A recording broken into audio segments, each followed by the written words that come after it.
Video ini kami bahas secara general dan bisa diaplikasikan ke dalam dunia kerja maupun pribadi. Bekerja memang hal yang penting bagi kehidupan, karenanya kita bisa menyambung hidup dan bisa untuk meraih apapun yang kita inginkan.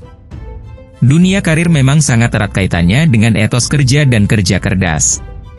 Untuk mencapai keduanya dibutuhkan skill yang tidak main-main dan salah hal utamanya adalah tahu cara meningkatkan produktivitas kerja. Apakah Anda mengalami sudah bekerja bertahun-tahun namun hasil yang didapat dari pekerjaannya kurang memuaskan?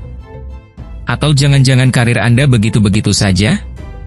Jika Anda berani mengakui dan mengalami satu hal di atas, maka Anda wajib menyelesaikan video ini hingga akhir. Kami berharap waktu berharga untuk menonton video saat ini bisa membawa diri Anda pada perubahan diri yang luar biasa. Tak main-main, kami akan beberkan rahasia demi rahasia bagaimana cara meningkatkan produktivitas kerja dalam 10 poin yang akan jelaskan secara singkat, padat, dan jelas. Mau tahu dan sudah tidak sabar? Yuk langsung saja kita lahap ilmu dagingnya. Nanti akan kami bocorkan teknik ampuh untuk Anda agar mudah menguasai ilmu apapun. Nomor 1 adalah, cintai bidang kerja Anda. Yang namanya cinta segala sesuatunya pasti rela untuk dikorbankan, ya kan? Nah, filosofi di atas bisa Anda terapkan saat menjalani pekerjaan apapun. Logikanya, bagaimana bisa produktif jika kita saja tidak cinta dengan kerjaan sendiri? Coba sadari, berapa banyak orang yang bekerja hanya demi uang semata, tapi setiap langkah gerak yang ia lakukan tidak dari hati alias formalitas cari uang saja. Sudah kebayang rasanya kayak apa? Coba kebalikannya, amati orang-orang yang bekerja berdasarkan pasionnya. Rasakan bagaimana ia bekerja dengan sepenuh hati tanpa ada rasa malu, mengeluh, bahkan bisa memberikan pelayanan yang sepenuhnya. Karena cintalah yang membuat segalanya jadi nyaman, enjoy, dan otomatis rezeki bisa datang dari hal yang kita cintai. Itu cara meningkatkan produktivitas untuk orang-orang suka dengan pasionnya. Gimana, masuk akal bukan? Sekarang saya balik tanya ke Anda, apakah pekerjaan yang dijalani saat ini benar-benar bidang yang Anda cintai dan nyaman di sana? Jawab dari hati, tanyakan pada diri sendiri.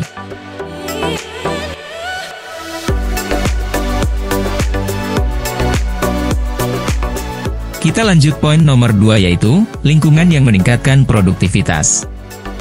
Ada yang bilang, lingkungan menentukan pola pikir dan perilaku seseorang.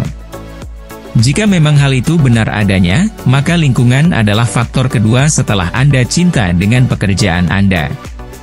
Lingkungan yang kurang mendukung, maka vibrasinya juga tidak selaras dengan diri kita. Apa dampaknya? Sudah pasti mempengaruhi mood dan semangat kerja yang berdampak pada produktivitas. Jadi Anda tinggal amati saja lingkungan kerja Anda, teman kerja, atasan, dan lingkungan perusahaan. Lalu apa jadinya jika gaji besar, pekerjaan suka, tapi lingkungannya masih toksik? Jika kita bahas, pasti akan panjang lebar. Tapi prinsipnya, jika lingkungan toksik masih bisa Anda atasi dan Anda mampu untuk mempengaruhi lingkungan tersebut, maka jadilah orang yang teguh dengan pendirian Anda. Tapi jika keadaan toksiknya akan membahayakan diri Anda untuk kedepannya, maka alangkah baiknya cari lingkungan baru yang lebih menyenangkan.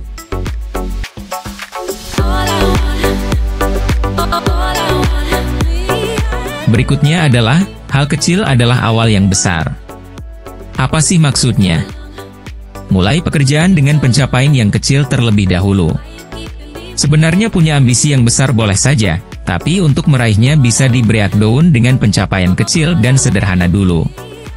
Loginya begini, jika Anda suka fitness dan ingin meraih tubuh yang atletis, maka wajib melatih otot dari beban yang kecil hingga besar.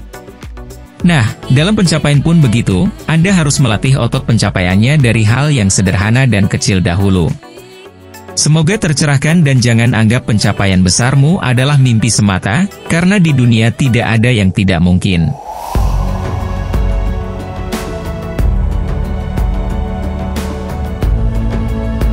Nomor 4 adalah, upgrade skill biar makin gokil. Kerja saja belum cukup, memang Anda mau kemampuan kerja Anda gitu-gitu saja? Dalam dunia kerja pun begitu, Anda wajib upgrade ilmu secara berkala dan bisa dengan mengagendakan training atau workshop. Kalau anak zaman sekarang punya istilah namanya investasi leher ke atas. Nomor 5 adalah, rencana itu bukan wacana. Rencana saja belum bisa dibilang sebuah rencana jika tidak ada niat untuk mewujudkannya. Biasanya di perusahaan pada umumnya ada rencana kerja awal tahun dan evaluasi akhir tahun. Momen ini bisa dimanfaatkan untuk menyusun rencana kerjamu juga. Karena manusia itu bisa lupa dan sering lupa, karenanya sebuah ide atau gagasan wajib dicatat dan disusun sedemikian rupa agar bisa direalisasikan dengan cepat dan tepat. Ide itu mahal harganya dan kadang muncul tiba-tiba gitu aja, makanya catat dan wujudkannya. Tapi ada satu hal yang penting, pastikan ide yang muncul mendukung setiap goal yang ingin dicapai ya. Jika sekiranya tidak mendukung bukan berarti tidak catat, tetap catat saja. Karena siapa tahu suatu saat nanti Anda butuh, maka tinggal buka aja catatan dan kumpulan ide brilian Anda.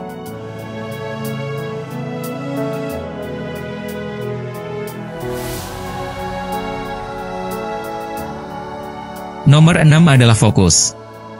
Seperti halnya iman, selalu aja godaannya. Dalam mencapai sebuah goal biasanya ada distraksi dari luar yang mengganggu terwujudnya setiap goal yang Anda rangkai. Jadi pastikan kawal terus setiap pekerjaan Anda, jangan sampai tergoda dengan hal yang melemahkan pencapaian Anda sendiri. Memang kita akui cara meningkatkan produktivitas kerja atau cara meningkatkan produktivitas karyawan memang butuh komitmen dan alasan yang kuat di baliknya. Nomor 7 adalah, berikan hadiah. Hadiah yang dimaksud di sini adalah sebuah reward atas pencapaian dan kinerja terbaik Anda. Ini adalah cara agar Anda lebih dihargai sebagai seorang pekerja, jika Anda memang seorang karyawan. Atau jika Anda seorang pengusaha, reward merupakan cara kita mencintai diri kita sendiri. Perlu Anda tahu, bahwa hati, tubuh, dan jiwa Anda butuh disenangkan. Maka berilah reward atas kerja cerdas Anda selama ini. Caranya bagaimana?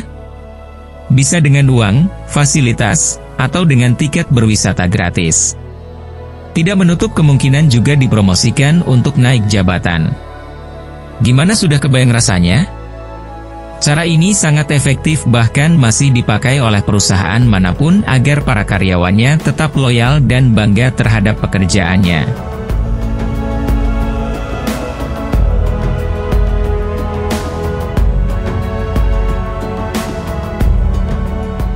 Nomor 8 adalah, kerja fleksibel. Di era yang serba canggih saat ini terutama setelah bermunculan perusahaan startup, budaya kerja pun ada yang berubah. Di mana tidak sedikit perusahaan yang menerapkan kerja kapanpun dan dimanapun yang penting beres.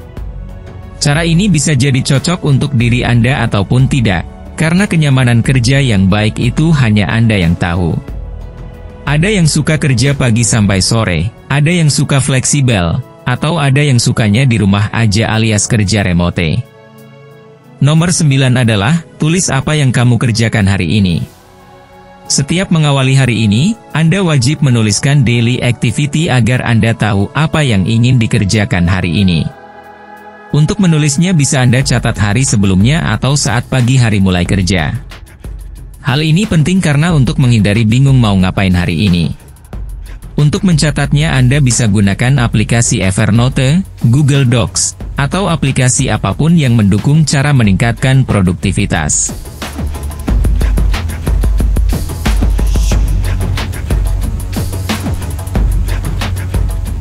Jurus ampuh yang terakhir adalah belajar teknik Pomodoro. Teknik akan kami ajarkan pada poin terakhir.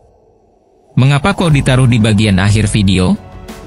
Tujuannya adalah agar Anda mudah dan segera mempraktekkannya setelah menonton video ini sampai tetes terakhir.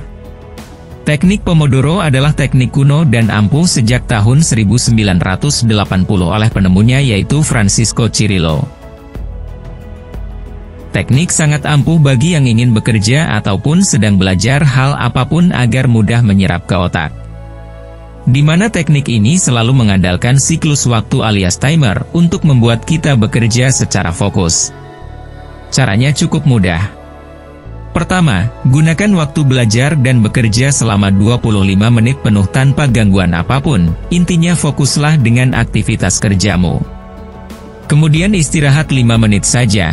Istirahat bisa dengan minum kopi, stretching otot, nonton hiburan, dengerin musik, dan lain-lain. Kemudian lanjut lagi untuk bekerja atau belajar selama 25 menit, dan istirahat lagi selama 5 menit. Coba Anda perhatikan pada gambar siklus waktunya.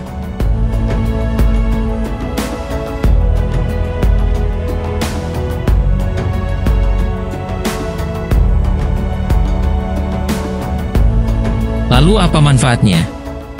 Rasakan sendiri sensasi dan manfaatnya. Kami yakin semua ilmu dan aktivitas yang Anda kerjakan lebih mudah terserap ke otak dan bikin Anda jago dalam bidangnya. Gak percaya? Praktek adalah kuncinya. Teknik ini memang familiar belakangan ini di Indonesia, sangat efektif untuk belajar hal baru dan ingin menguasai ilmu baru. Bisa dipraktekkan untuk belajar online di rumah, baca buku. Selain itu juga bisa dimanfaatkan sebagai cara meningkatkan produktivitas kerja. Tugas Anda setelah menonton video ini hanyalah praktek tiada henti, karena sekedar paham saja belum cukup. Lagian caranya mudah sekali kan? Tinggal fokus dan istirahat secara periodik saja. Semoga bermanfaat dan semangat belajar.